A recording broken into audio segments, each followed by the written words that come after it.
Merci, chers téléspectateurs de Direct 7. Nous sommes dans cette émission Apprenons. Et aujourd'hui, le taxi nous transporte dans le camp de la chrétienté. Aujourd'hui, la problématique de la dîme devient très récurrente dans le monde chrétien. Néanmoins, tout le monde s'accorde du moins que Dieu a traité avec différentes générations et par ricochet a fait des alliances avec différents peuples. Il est indispensable pour les chrétiens de nos jours de savoir à travers les alliances à qui Dieu parlait, quand Dieu parlait, dans quelles circonstances Dieu parlait et pourquoi Dieu parlait. Pour la plupart des chrétiens, la dîme est une manière utilisée pour les pasteurs dans la Nouvelle Alliance pour soutirer de l'argent aux chrétiens. Et pour d'autres, c'est pour une ordonnance éditée par Dieu. En tout cas, que dit la Bible à ce sujet? Un chrétien doit-il payer la dîme? C'est le thème de notre émission aujourd'hui. Et j'ai invité pour vous le pasteur Stanley. Pasteur, bonjour. Bonjour, bon enfant. Le que a regardé Ni font quelqu'un. Des vieux quelqu'un. Et à me violer. Au fond, on a mis. La me sent couteau quelqu'un. Il y a pas c'est les miens point que comme bien. Bien que tant il y a ma wodi pour la nimba. Et pour nous faut blé à me gede o les vovovo me. Et y au dossier na mole et y de o me ou de onti. Laissez mon togui me le nous va bla ko me au fond pour dim allo nous a pas oliana namti ni le kaka nous va bla yevado yeva yon babla yeto be Christo to ko ni la popon be Christo to yevado church egbe a enu yo le mbabla wo me a e ga le jojo le mbabla ye ame e ne church ifia wa be dim le e yale enu ya va de chaka ni ape Christo to pa gbonono o do me amado be enyobe wa kedim amado be menyobe wa kedimo e atae miedo emission yaro emission ape tanyanye be de wo jebe Christo to agatem ahe enu akpa olia le nu babla ye yame pastor fina we gazon zereke Yo. mi ay kabago menye yi atitre mi anti abale yonya pastor glanami mi ape dijipe nu pola o be yonya nu kayenye enu akpa olia. Qu'est-ce que la dîme? Akpa wolia miate glombe akpa wolia eni enu tepe amewo alo nu amewo la si o wa de cas au lieu de cas lenti na glombe 1/10. La dîme c'est le 1/10 de tes bénéfices.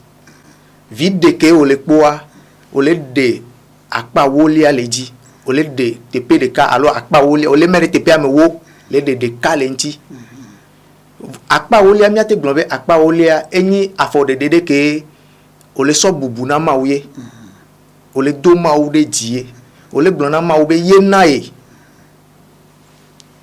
ye o le adema asodakpene OK et donc essayer de ni ne mi ko bible me ka dossier elle essayer de venir me ka dossier mauye ye na me ka ye ntoglen e glon le Malachi pas Malachi 3 verset 8 kakavana dit ça ne mi fifia mi la pobe ebe mi le wo ba nya ho mi le film ne mi ahle ebe ma we mi le film le ke mi le film do mi le film to mi ba pa wolia nana me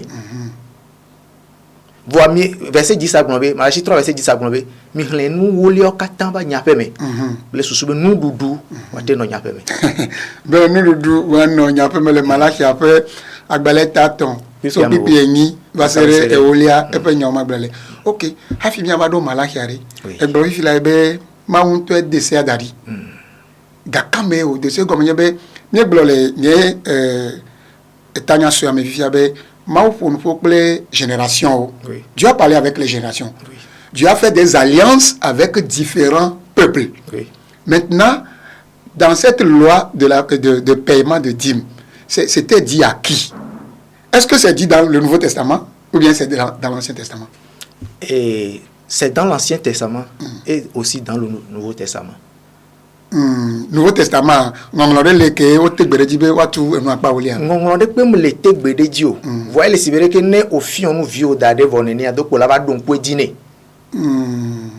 ne onya no dade voa doko la ba don po dine be enu ya de ke ya mi le we ya de ke enu ya de ke ya mi le we ya de ke alors enu ya de ke mi do la we de ke c'est parce que nous venons au fion dade ça nous venons onya dade ça les podem me le nbabla huwa me ame tutuba ke na pa ole ami eglona yen Abraham le mosi ma vous de dossier ma me afi onea me ka ona enu ole o fike chaka vana leon fike goma me gedo musi na wa yewa me kaye Abraham na akpa ole o Abraham eso akpa ole na me de ko Melchisedec oui vo me kenya me o ba me de ke mudo gomejeje o mudo nuwo me ke mudo gomejeje do nuwo ma o de kai pe nyami pasa do yin ma se nyame fifiade oui nu kai Melchisedec ka ona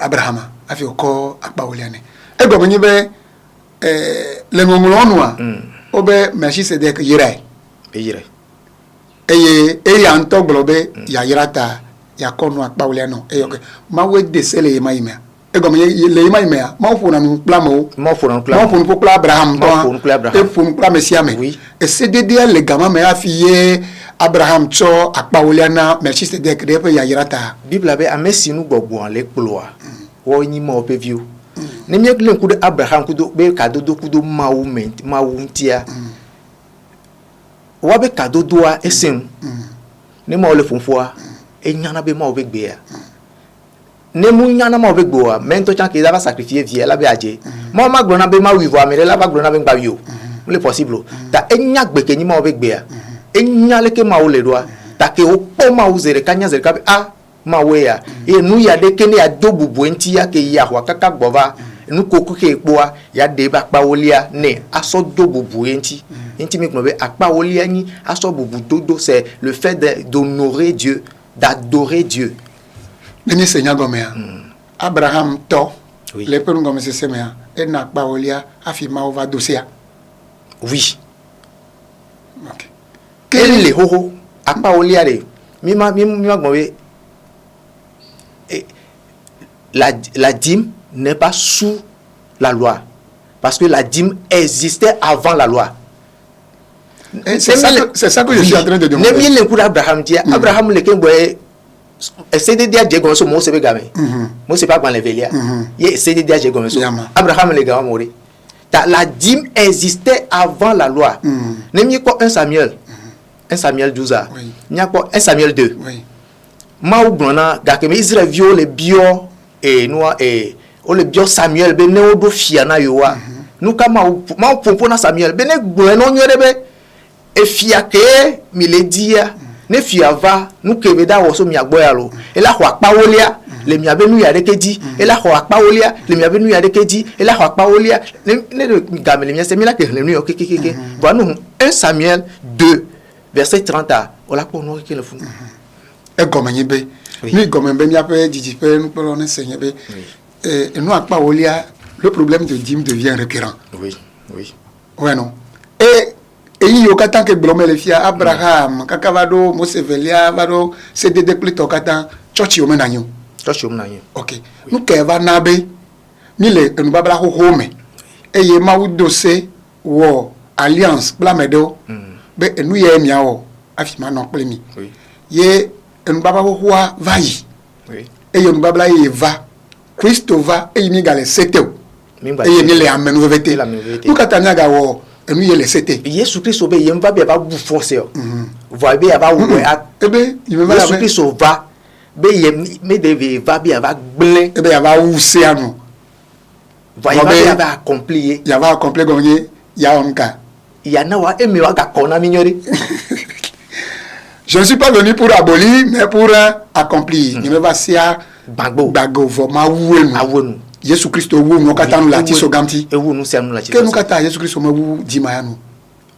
Dima ngbele ba ye ese dede do le ke ese senami le ma yime ese dede onye be le ma yime a ne acho akonuvo chochoke a erola ple boreka akọ inanu no la wa kele no corretio wa wugbo akọ epe evu ko ire lieu très très saint.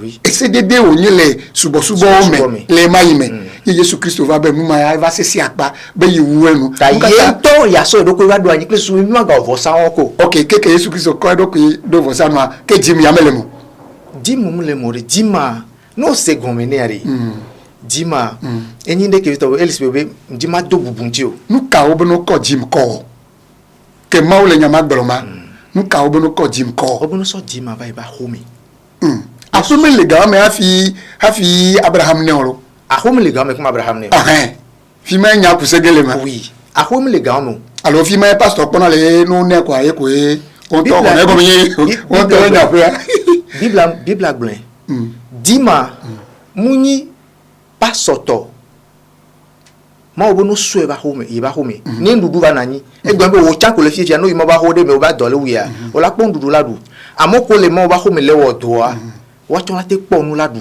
egbe be wo ngba le mbabla ko me kike mi apo le vi o nto chan le gon te je ma ogbo no bo be wo mu do pa nanyi gba ko le ma na o mu do pa na nu ya de ko what yi jim ke mi o nya so ba Mema.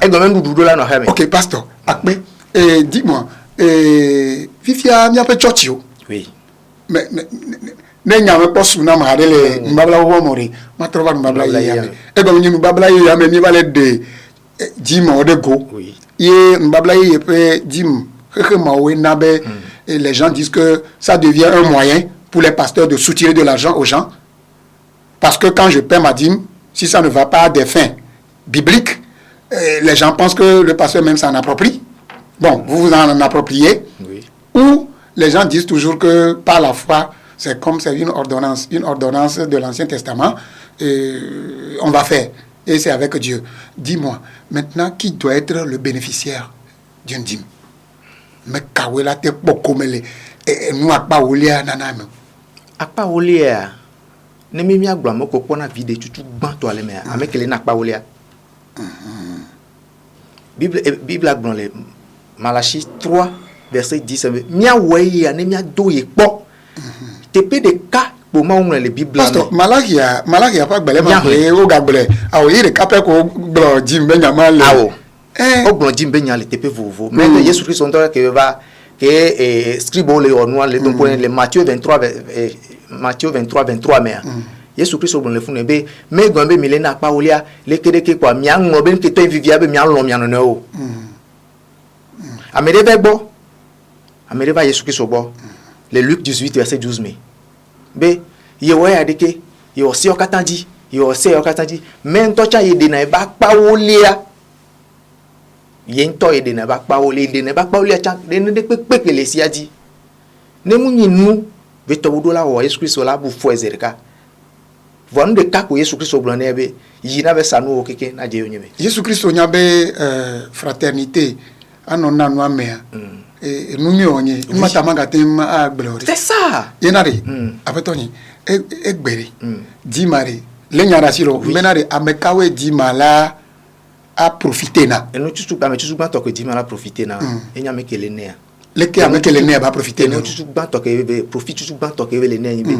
Ma ou le to dimu ya di les nya dévoreurs les protéger 90% que les potonniers les nya dévoreurs Dieu le dit plus souvent tout 90% mais et la zin la portane fi que va glena les bénéfice que to bobe ojo so 10% 90% suna wa so 10% do le dia dima non non me de le konane no da do bubo mentia ma oje mia so egban ta ko ho salaire alo no tutu ke do alo me na wa no tutu gban ko la wa ola de na ma o salaire yo bénéfice yo nous tout ban to ko le délai mais à 10% so na ma a honorer ma wakingwe et nous vegon ma oglombe nous soeba ne ba nyindu dule ba home nous ame vegon ko les bénéficier ne be noa inya moko le ma ba home le wa dole ma ba home pasteur Chanlemi pasteur oui akpa olia oui c'est constitué de quoi et comme yebe me je sia medo ona no akpa olia même gauna Voilà, enakelea ekpele. Vous brofifia be ne la pa olia nama et nous à la garantie wa maube a dévoré nous a dévoré nous faut nous gale jojo dire nka bosso akpo be mle nenyoro que mi awe me le fia nous que constituer na dimori mi le fien voilà e gagner de be blame ne que ne 100 000 là si au fifi kengola de alors 1 million amener non 1 million fifi kengola be de et 100 000 mais be sona 10 000 là sona akpa wole alors 10 ma enyi na ndeke 500 na mero OK les fifi a nyanko na odune wala no dule me kaka ba soe on tati be adubu bo amener tu ne peux pas honorer tu ne peux pas non ma honorer amener que be tobo be la ba so me à la dernière position OK maga bien ya di mare gapo banya di mama nyigo nkati egbe akoa les dîmes la Bible a prononcé les dîmes amener toutes les dîmes et gombe nem bon enfant nem non a oui afifia et moi me subom sénégal nem so verset ya so no fifi be towe so na wa e to towe o doit tu pas olia lezi benade ne nama oui ne nam dim quoi fifi est trop towe et trop tonye et atama na dim réagi on na dim lezi OK allez nyamarasi chers téléspectateurs nous allons et nous revenons merci. Wow! Hey! Wow! Wow! Woo! Oh, c'est top! Suivez le rythme. Désormais, utilisez des masques artisanaux de qualité supérieure Franco Di Melo. Les masques Franco Di Melo sont des masques alternatifs VIP anti-projection 3 couches, faits de tissu local en coton piqué, avec une fibre synthétique élastique des tisserands togolais, surtout lavables et réutilisables. Les différentes gammes de masques Franco Di Melo sont disponibles pour adultes et enfants selon votre taille, au prix de 2000 francs l'unité et 3 pour 5000 francs.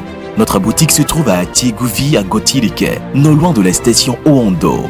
Infoline, plus 228 90 35 06 89 ou le 93 12 21 29. Attention, vérifiez toujours l'instruction de lavage à l'intérieur du masque. Franco Di Melo, la marque des grandes personnalités. Oui, merci, chers téléspectateurs de Direct 7. Nous sommes de retour sur ce plateau et nous sommes dans l'émission Apprenons. Et j'ai à côté de moi le pasteur Stanley, celui qui nous explique le bien fondé du paiement de la dîme. Et aujourd'hui, le thème, c'est le chrétien doit-il payer la dîme? Pasteur, il a trouvé. OK. Yo, que dit la Bible? Oui. Que dit la Bible? Christ toa ameyo c'est après Jésus ça. Christ toa ameyo les après Jésus. Et comme avant Jésus, ameyo Christ toa nyu. Ma subola onyo. Oui. Et atagame on me donne agba agba Yesu men comme. On rambe ma ou men comme. Fifia ya trozo Yesu men comme mille.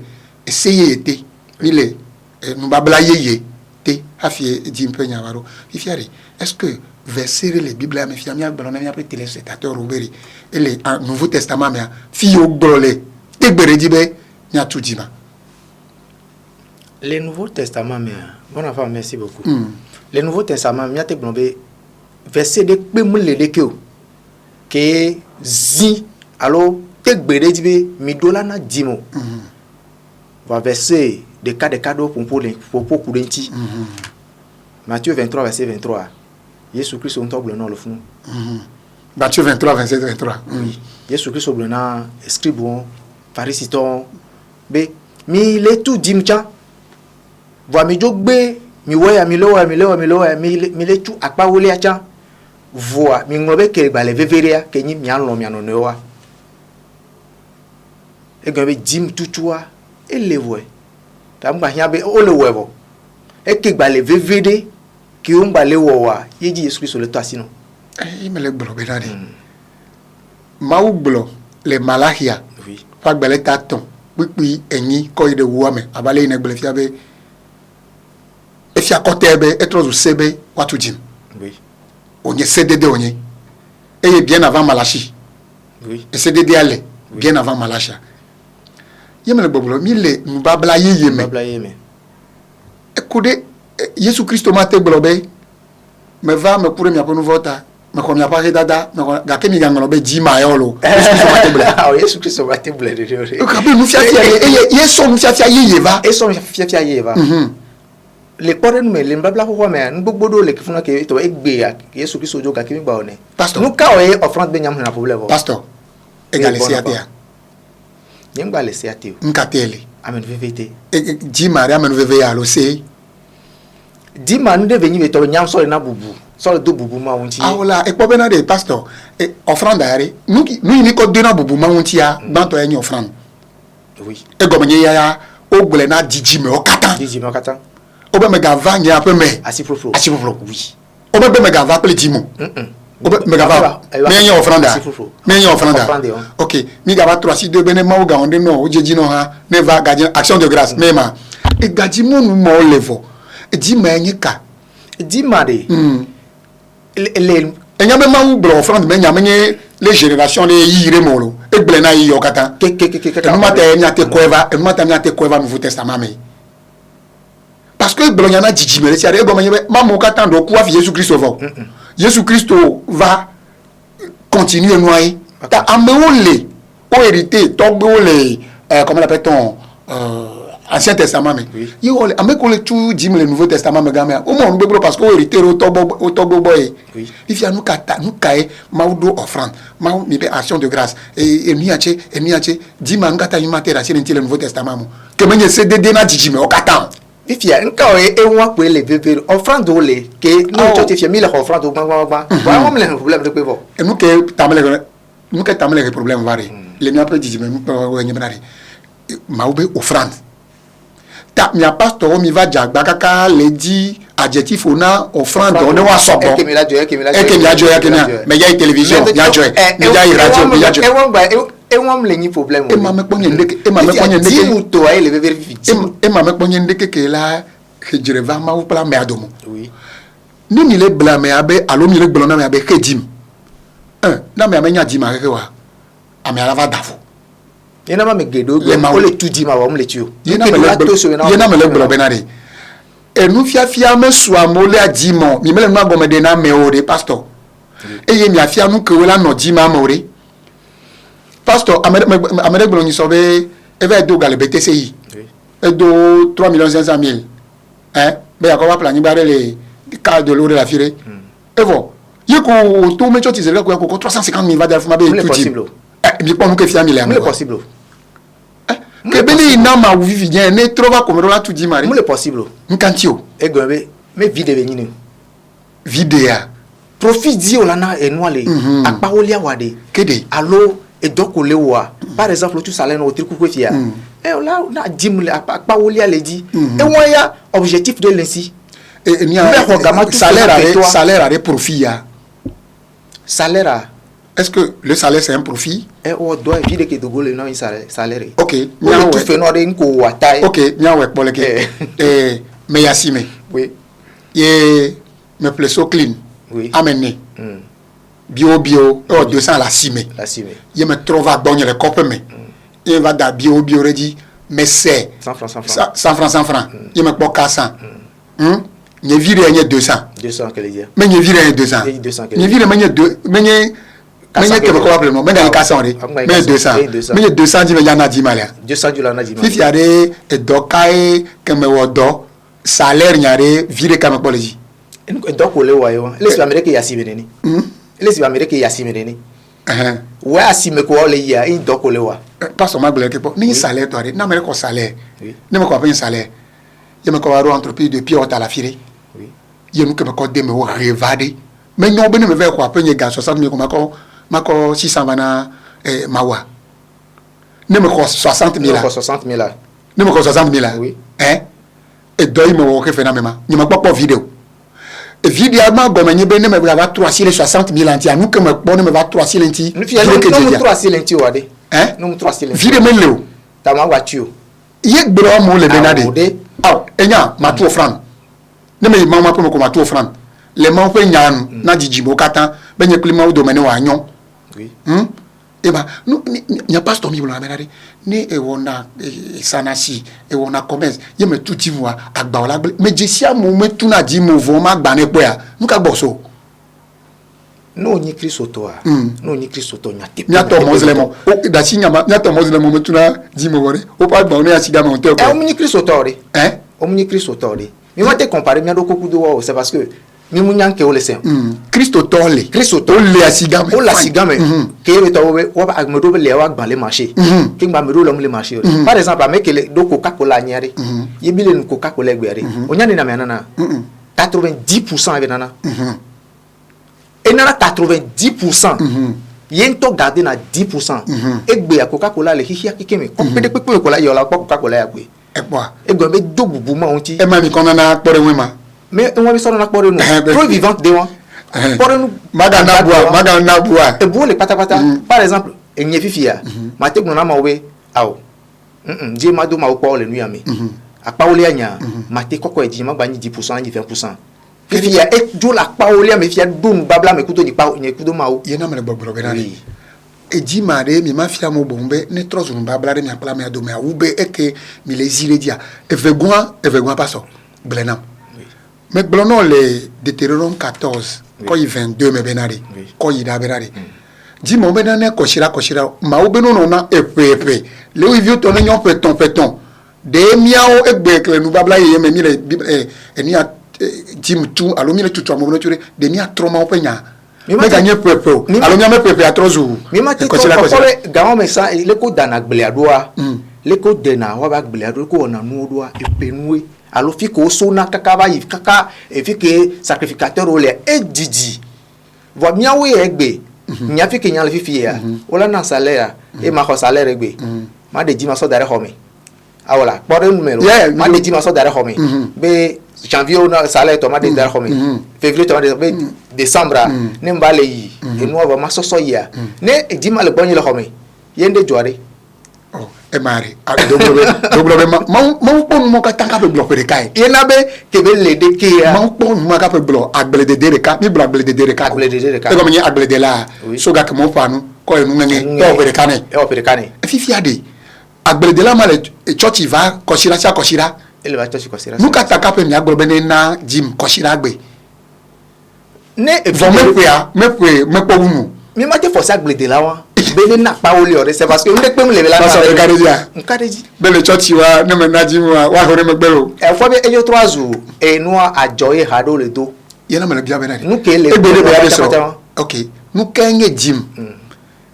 amole kane ha olo enya e oui kane de jim mele ni am babla wa mo ga ke mi le we gbe très bien mi so be okay évolution nu ka kanu bunu le hado me no be amobe o de so fia ko be so afo kane de jim vem ya pora vena de enana jima quel est le rapport entre jim et le mariage amo so so lo ga e que enya ya objectif premier là dis moi mati dia me divina dis moi de voilà fion moi mais be no le we de kia na me révélation ya c'est Abraham neni ara o me blovo ento ne révélation mani dizizio kin kata mi la modizi ha pastor e nu ma nyo fia e ye na be hagredo ba le fifi de fodonti e so egbe 3 jours ye no ho nyele gbon na be na re amede ba e fofo bo be yo be do church e be come church po le ga ba fifi ya ye fofo abe ya em le nu omo ami ajo be do church amova subon mama prophétie sous prophétie et ya ne ya reke e ga reke ne ba reke ma si ami no reke pio tare kan wala ko reta me no reke mais to ya passo avec mo choix que so tu as devoir non hu ya depuis ka pele l'église wa 1000 francs 10 000 15 000 quoi amova so e no keke fia so le wo aye mo so le diga so le gban amoko les on c'est a dit de keve les doigts en temps normal là dima c'est une révélation fion noir mais avec OK le keve les pasteur. Oui. Il a chilé quelqu'un dit. Oui. Je parle de bénéficiaires. Quand il y a les church, on me fait à meilleur gars les séadin tocha les joy. Fine. Et quand il y a mes matons, il y a que maou yo fia be wa la tempo gomia. Et quand il y a mes church to milo fia kaka mo le pogomia. Que nous les blé ayo. C'est parce que nous que ma ou bono pour des dimantia à mon ba le po vide le mo. Kim kenti mina mo le jo et trop les jours à me de cabe photo fifi que yo gbe so dim ava quoi et tagbe le quoi e bon gomea que le nenia ha me vieux cho le remarquer ola no remarquer ola no be et nous y a de que c'est parce que nyabe ndo le fifi et loko kuna ba na me angbe le wo se aji opua o to la nyala ko la dila kunu kunu dila go non bible me sia me nya bible sia me la révélation ko bible ye le jo fifi je amobe jima va tozu pastor pe mo wa ko que à moment c'est parce que amobe to le révélation le bible me nya ke bible agbo ya fifi ke no be le yinene wa ko la bio nya ko dila go non ma ube mais forcément pas so ay de capter nya ma go amele ame e karji be vieux relateur be pastor non mu ke fifi ale so jima ma nyonya maga tiwa e karji be de vieux relateur va go ya wana wa ne e vigne la table non fa kwa da silentia ni ma te da senti kakade ma fie no kurenti ne wo ya wo doctrine anti ne wo gbe voilà fi ke no agba le blen le wa ni nya wala gbo mention nya fie ni nya be mlemi doctrine o wo we ba le no ba fi e na be di mo wa o to ngba ba le yin enu ke wa wo ajema o no e ji ba le yin enu superficiel nde ko e to bo aso agie mo ndo aso jiga ke pastor pora ke abale yime global mo le church ya me o le najima vo nu me le nyona wo de amome nya mejo amobe nyajo vo no eso na no fiafia gbo pore nu me nyam glo na kokobe dima no da na dima kevin bubu da so na mawa de mauto anegban na veza 90% wo nenia respecter nenia o american so bubu na mawo ye mawo don pe ok jim ko atena hafia sigba wala te yinko c'est parce que dima de quantier ye mawo pompo kudobe we ya so don po tutugban po be ma hu di fonu la dudu ya ko de jio kemi ato yo le kope wala glede o mena na jimo wati jana manyona na wode nka gbo so ona na pa olia le mkame le wa gbel ko le diame me kenane ame kele dagbele wele kwado no fifi nje si amere ke to bobe ne dagbele kaka agbele awonu ko ademe fi ademe onwa enu tutu gban to ke prélever ya et prélever asoba dans la mer américain comment et sova ndaba na paolia ye ba paolia pastor ye be paolia asoba na pastor ye wa kodu ye ba paolia ye wa kodu nugu wa na hame wana ka ok pastor ejo jinami me kajibe mi ape jijipe nu pola dire seto o le mi ape enu medede se enya lolo yo nye ni ma totere mi agava acho mo popo awo emission bo nu ye mi agbero na mi ape jijipe nu pola wenye be enu apa o nana de defia yo nye de defia bale ye Abraham ko de defia togbo yo ya Jacob je va ko de defia ha finto CDD ava nani kwa mianga trova pastor le blobe enu gbogboro le mbabla ho kwa me eye mi les azan le mbabla ye yame le odomoteur camera jim eleme ata enu apa onana enye lonlon dede alo bubu de fia mawo fe enya mi ma to tere te fe yo miaga la cho yi bubu miaga gbro enya yoga trodo jim pe nana ya nya gbele kaka miaha nya se nane me miaha nya se nyane me ne nya pe church o alo nya pe subo pe te pe wa ne wa nya no e de ne be ananu pleji eye ji e kole nama e pe enu e maula ya yira wa na e ata mi kare jibe nya pe doctrine no ple egbe pe enu so yo wo me nya pastor o gede o ni le na me wa we be amole tramo o le na no avoir menye dimio o le na no avoir manye dimio eye ameyo mawukle dare te pe abo we akpo gomele jima mele church ame o mele po e gomel eyi titre re miamti e ata ni ale benami adoko nkeke si ankeke ya mawo nkeke bye bye.